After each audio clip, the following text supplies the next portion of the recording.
नमस्कार, lead India news में आपका बहुत बहुत स्वागत है। मैं हूं डॉक्टर तरुणा एस गौड़। आज बात पति पत्नी के रिश्ते की और दूसरी पत्नी की भी। क्या पहली पत्नी के निधन के बाद महिला दूसरी पत्नी के रूप में पेंशन की मांग कर सकती है? पंजाब एंड हाई कोर्ट के सामने यही बड़ा सवाल था। क्या मामला था?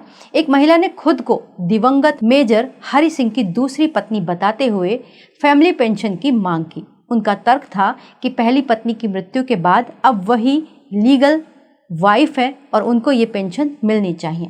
लेकिन केस में एक महत्वपूर्ण तथ्य सामने आया कि महिला की शादी उस समय हुई थी जब पहली पत्नी जीवित थी। इसी से ये विवाद शुरू हुआ। दरअसल मेजर हरि सिंह सेना से रिटायर होने के बाद नेशनल कैडेट कॉर्प्स एनसीसी में फुल टाइम ऑफिसर के रूप में कार्य करने लगे। क्योंकि ये पद सिविल प्रकृति का था, इसीलिए पेंशन का मामला central civil services rule CCS rules के तहत आया। जब महिला ने फैमिली पेंशन का दावा किया तो विभाग ने सर्विस रिकॉर्ड में उनका नाम वैध वैवाहिक प्रमाण के तौर पर नहीं पाया।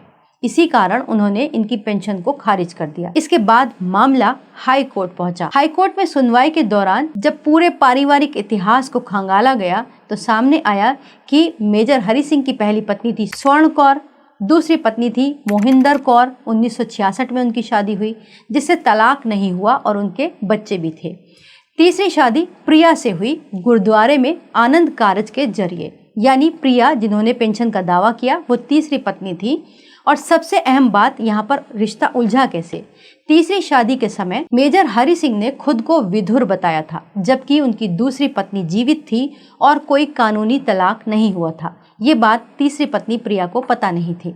इस मामले में जस्टिस संदीप मौदगिल की बेंच ने सुनवाई की और कहा कि हिंदू मैरिज एक्ट 1955 के तहत पहली पत्नी के रहते दूसरी शादी शून्य यानी कि वॉइड हो जाती है और सिर्फ पहली पत्नी की मृत्यु हो जाने से पहले से की गई अवैध शादी अपने आप में वैध नहीं बन जाती। मतलब कि जब प्रिया ने मेजर हरि सिंह से शादी की उस वक्त जो दूसरी पत्नी थी वो जीवित थी, लेकिन वो क्योंकि उनके जीवन से जा चुकी थी इसीलिए मेजर हरि सिंह ने अपने आप को विधुर बताया, जो कि लीगली गलत था। उन्हें कायदे से पहले डिवोर्स लेना चाहिए था, उसके बाद उन्हें दूसरी शादी करनी चाहिए थी। क्योंकि मेजर हरि सिंह ने डिवोर्स नहीं लिया था इसीलिए महिला को कानूनी पत्नी या फिर उनकी विधवा होने का दर्जा नहीं मिला, इसीलिए उनको पेंशन नहीं मिली।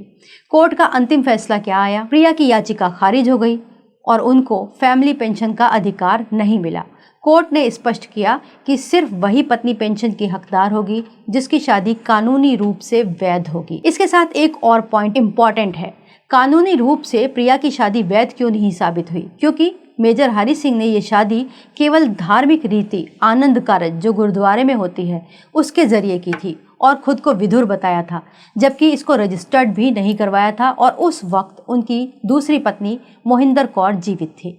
यही सब वजह बनी कि जो उनकी तीसरी पत्नी प्रिया थी, जिसने मेजर हरि सिंह के भरोसे अपनी अच्छी खासी नौकरी भी छोड़ दी थी और टोटली मेजर हरि सिंह पर डिपेंड थी, अब उनको पेंशन नहीं मिली। अब इस बात को मेजर हरि सिंह की लापरवाही कहा जाए या फिर उनकी नादानी, लेकिन इसके लीगल कॉन्सिक्वेंस प्रिया को ही देखने पड़े, क्योंकि कानून साफ कहता है कि हिंदू मैरिज एक्ट 1955 के तहत यदि पत्नी जीवित है तो उससे तलाक नहीं लिया गया तो दूसरी शादी हमेशा अमान्य मानी जाएगी, वॉइड हो जाएगी। इसीलिए कहा जाता है कि जब भी आप कोई ऐसा डिसीजन ले तो उसके चारों ओर से परिणामों को देख लेना चाहिए, खास तौर से लीगल कॉन्सिक्वेंसेस को। अगर आप भी किसी तरीके से इसी तरीके की कानूनी सिचुएशंस को फेस कर रहे हैं, आप समझ नहीं पा रहे कि यहाँ पर लीगल प्रॉस एंड कॉन्स क्या है, तो आप हमारे हेल्पलाइन नंबर पर भी कॉल कर सकते हैं। वीडियो देखने के लिए धन्यवाद। वीडियो को लाइक करें, हमारे चैनल को सब्सक्राइब करें।